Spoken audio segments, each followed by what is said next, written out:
আসসালামু আলাইকুম বন্ধুরা, দূরে কাছে পাশে দেশে বিদেশে যে যেখান থেকে এই মুহূর্তে আমার ভিডিওটা দেখছো না কেন, আশা করছি সবাই আল্লাহর রহমতে ভালো আছো, সুস্থ আছো। আমি আপনাদের দুই বন্ধুরা ভালো আছি, সুস্থ আছি।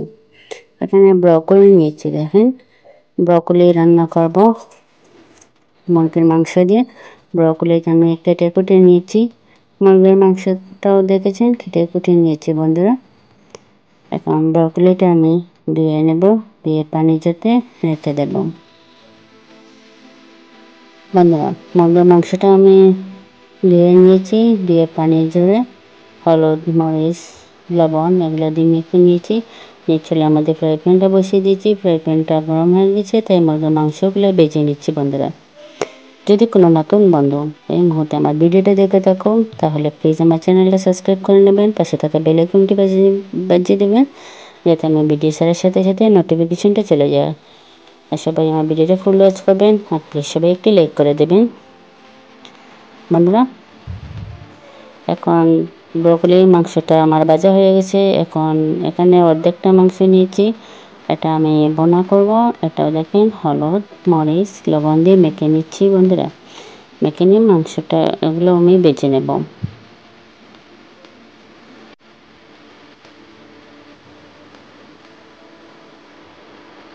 এখন আমি এভাবে জাকিয়ে নিয়েছি, যাতে সব মাংসগুলোর মধ্যে বন্ধুরা মশলাটা যাতে ভালো করে মাংসের মধ্যে লেগে যায়।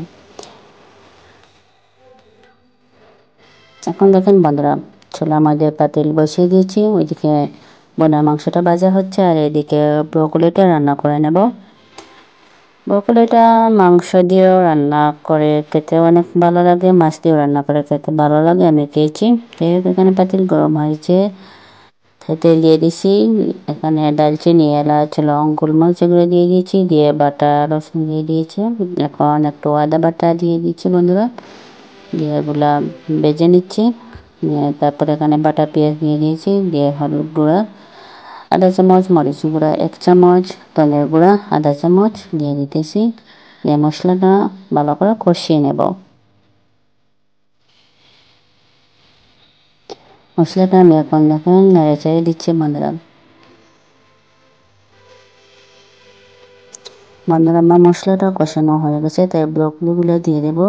যাতে মশলার মধ্যে একটু পানি রয়েছে, যাতে পানি আর মশলা ব্রকলিটা একসাথে কষানো হয়ে যায়, তাহলে ব্রকলির গন্ধটাও চলে যাবে আর মশলার পানিটাও শুকিয়ে যাবে, এটাও কষানো হয়ে যাবে। তাই এখানে মশলা ঢেলে দিয়েছি বন্ধুরা, ঢেলে দিয়ে একটু নাড়া চেড়ে দিতেছি।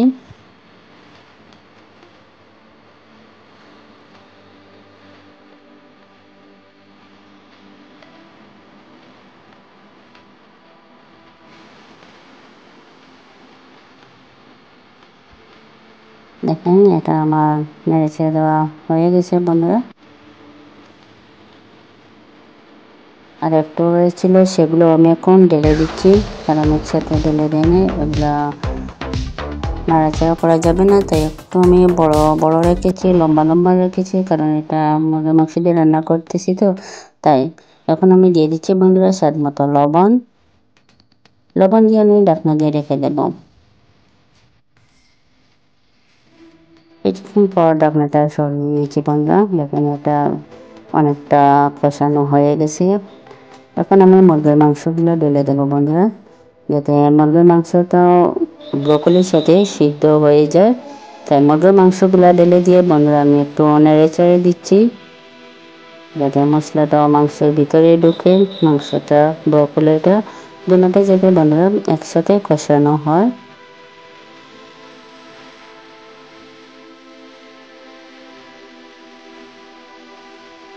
কিছুক্ষণ পর আবার ঢাকনাটা সরিয়ে বন্ধুরা আমি পানি দিয়ে দিতেছি, কারণ ব্রকলিটা আমার সিদ্ধ হয়ে গেছে, মাংসটাও অনেকটা কষানো হয়ে গেছে, তাই পানি দিয়ে আমি নেড়ে চেড়ে দিচ্ছি, দিয়ে ঢাকনা দিয়ে ঢেকে দিচ্ছি বন্ধুরা। এখন দিয়ে দিচ্ছি গরম মশলা 1 চামচ, দিয়ে দিতেছি কাঁচামরিচ বন্ধুরা দেখেন আমার ব্রকলিটা হয়ে গেছে, তাই আমি চুলা থেকে নামিয়ে নিয়েছি, নিয়ে একটা বাটিতে নিয়ে নিতেছি। দেখেন হয়ে গেছে। এখানে পাতিল বসিয়ে দিয়েছি বন্ধুরা, মুরগির মাংসটা আমি বোনা করে নেব। পাতিল গরম হয়ে গেছে, তাই তেল দিয়ে দিয়েছি। দিয়ে গরম মশলা, দারচিনি, এলাচ, লং এগুলো দিয়ে দিচ্ছি। দিয়ে রসুন বাটা, আদা বাটা দিয়ে দিতেছি। দিয়ে এগুলো একটু নেড়ে ছেড়ে দিচ্ছি বন্ধুরা। দিয়ে বাটা পেঁয়াজ দিয়ে দিচ্ছি আধা চামচ হলুদের গুঁড়া, 1 চামচ মরিচের গুঁড়া, আধা চামচ ধনের গুঁড়া। দিয়ে মশলাটা আমি কষিয়ে নিতেছি বন্ধুরা। মশলাটা আমার দেখেন কষানো হয়ে গেছে, তাই মাংসগুলো ঢেলে দিচ্ছি। দিয়ে স্বাদ মতো লবণ দিয়ে দিতেছি। দিয়ে মাংসটা আমি ভালো করে নেড়ে ছেড়ে দিচ্ছি বন্ধুরা। দিয়ে মাংসটা আমি ভালো করে কষিয়ে নেব। মাংসটা আমার কষানো হয়ে গেছে, তাই মাংসের মধ্যে দিয়ে দিতেছি পানি দিয়ে নেড়ে ছেড়ে বন্ধুরা দিতেছি। দিয়ে আমি ঢাকনা দিয়ে ডেকে দিয়েছি। এখন কিছুক্ষণ পর ঢাকনাটা সরিয়ে দেখে দিয়েছি, বলক এসে গেছে। কয়েক কাঁচামরিচ দিয়ে দিয়েছি। দিয়ে দিচ্ছি গরম মশলার গুঁড়ো 1 চামচ। এখন বন্ধুরা আমার মুরগির মাংস বোনাটা হয়ে গেছে, তাই আমি নামিয়ে নিয়েছি। নামিয়ে নিয়ে দেখুন এটা বাটিতে নিতেছি। সবাই ভালো থাকবেন, সুস্থ থাকবেন, আমার জন্য দোয়া করবেন। আজকের মতো এখানে বিদায় নিচ্ছি বন্ধুরা। আল্লাহ হাফিজ।